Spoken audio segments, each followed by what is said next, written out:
Linlang or Deceit fans umalma. Bakit hindi mapanood sa Netflix abroad? Pero Kim Pao fans, solid pa rin kahit di makita sa I Want at Netflix sa ibang bansa. Kim Pao muling nakita na magkasama sa Makati Run. Alden kasama rin.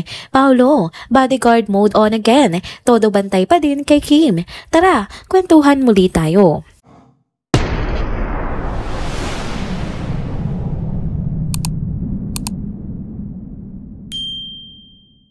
Hello mga ka-trenders! Welcome back muli sa ating channel. Kung bago pa lamang kayo dito, huwag nang kalimutang mag-like, mag-subscribe at i-hit na rin ang bell notification para lagi kayong updated sa mga balitang trending at napapanahon.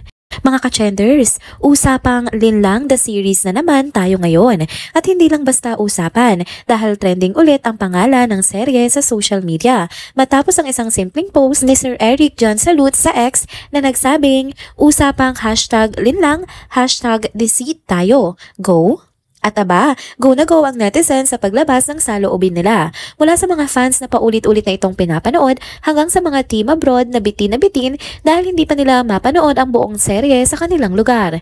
Isa sa mga common na hinaing ng fans ay ito. Bakit to sa Netflix Philippines lang available ang Linlang o Deceit samantalang sa ibang bansa ay wala pa ito sa Netflix at hindi na rin available sa I Want TFC? Ang hiling nila, sana naman maipalabas din ito sa ibang Netflix territories, lalo na kung wala silang access sa VU. Kasi kung nagkaroon lang daw sila ng access, tiyak na magrarank ito bilang number 1 sa Netflix ng bansa nila. Ramdam mo yung panghihinayang pero andun pa rin yung pagmamahal sa palabas, kahit hindi pa nga nila ito napapanood ng buo. Meron din naman mga fans na hindi kinayang intensity ng bawat eksena. Sabi nga ng iba, kailangan pa raw nilang mag-cool down tuwing matatapos ang isang episode.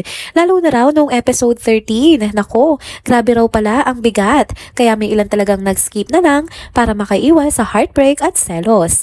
Pero kahit ganon, hindi raw nila maiwanan ang nasabing show.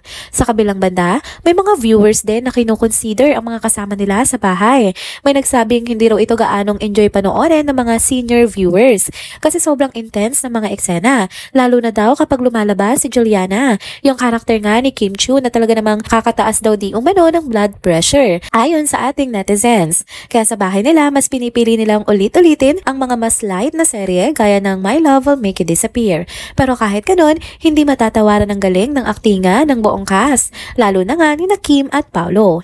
Maraming fans na nagsabi na kahit ilang ulit na nilang napanood ang Linlang, hindi pa rin sila nagsasawa dahil nga sa solid na kwento at acting, lalo na sa mga confrontation scenes. Yung tipong kahit alam mo na ang mangyayari, madadala ka pa rin sa emosyon. Isang araw sa dahilan kung bakit nila tinitiis ang inis sa karakter ni Juliana ay dahil sa sobrang galing ni Kim sa pagganap. Ganyan kalakas ang impact ng serye. Talagang tinitiis ang inis para lang sa Kim Pao. May ilan ding humiling na sana raw mailabas ang bloopers o behind the scenes ng Linlang o Deceit para naman makita yung mga mas light moments ng cast off cam. Hindi ba't nakakatuwang makita na kahit intense sa harap ng camera ay baka kwelang-kwela pala sa likod nito.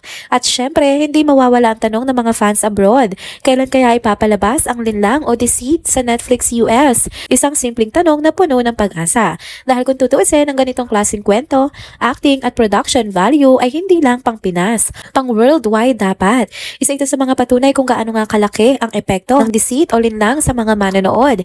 Hindi lang siya basta-basta teleserye. Isa rin siyang emotional na roller coaster na kahit ilang ulit mo nang naramdaman, babalik at babalik ka pa rin. At kahit hindi perpekto ang bawat eksena, ay pinag-isipan, pinalalim at binigyang buhay ng mga aktor na hindi lang basta umaarte, kundi nararamdaman talaga ang bawat linya.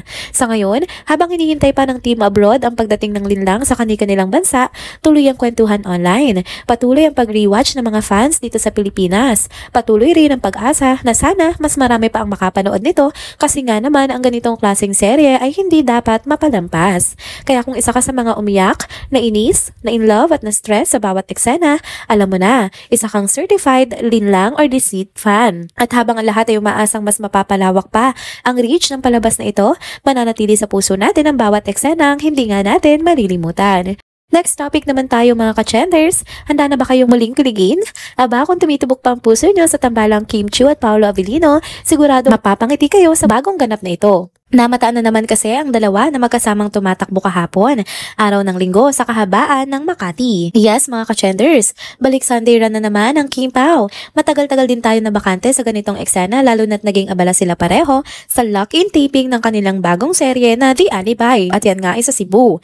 Kaya naman nang makita sila muli sa kanilang paboritong bonding routine, abay parang biglaang bumalik ang araw ng Pasko sa puso ng mga fans. At hindi lang sila ang spotted, kasama rin nila ang isa pang hinahangaan nating aktor na malapit na kaibigan nga ng dalawa. Ito nga ay si Alden Richards. Kumpleto nga ang trayo. Kaya kung dati may #Kimpaw na kinikilig tayo, ngayon parang naging Kimpaw din moment na naman ito. Hindi lang kilig ang dala, kundi parang reunion ng mga bida sa puso nating lahat. Habang tumatakbo, pansin ng marami ang natural na chemistry ng dalawa. Ika nga ng ilang fans, Sunday run by the loveliest couple ever. Grabe ang height difference nila. Si Paolo matangkad at protector vibes, habang si Kim cute at energetic na parang laging may spring sa paa. Sabi pa nga ng ilan, kahit nakatalikod lang silang dalawa sa mga pictures, ramdam mo pa rin ang tamis ang samahan nila. Parang love team na hindi kailangan ng dialogue para umabot sa puso ng mga manonood. Bukod sa kilig, kapansin-pansin din ang pagiging alisto nga ni Paolo kay Kim.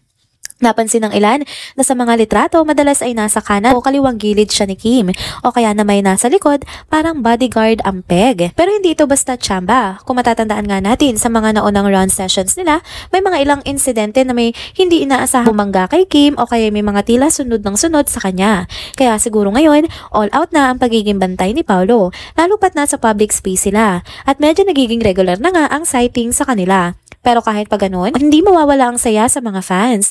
Ang simpleng Sunday run ay naging special moment na naman para sa mga sumusuporta sa kanila. Ibang klase kasi yung simpleng ginagawa nilang bonding, pero sa mata ng mga netizens ay punong-puno ng pagmamahalan at respeto sa isa't isa. Natural lang, walang pilit, walang camera crew, walang script, yun ang masarap panoorin.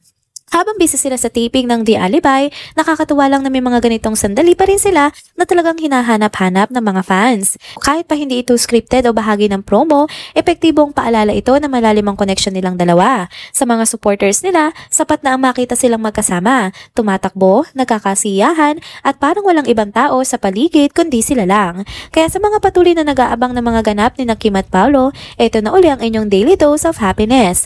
Patunay na kahit gaano pa ka-busy ang schedule, kapag gusto, may paraan. At kapag totoo ang samahan, hahanap at hahanap kayo ng oras para lang makasama ang isa't isa. At ayan nga mga ka-chenders, balik kilig na naman tayo dahil sa simpleng Sunday run na naging highlight ng linggo ng marami sa atin. Abangan pa nga natin ang mga susunod na sightings nila, no? Baka naman next time, hindi lang takbuhan ng banding. Baka may mga kasunod na sorpresang ganap. Kaya stay tuned lang kayo sa mga update dahil alam nyo na kapag Kim Pao, laging may pasabog na kilig.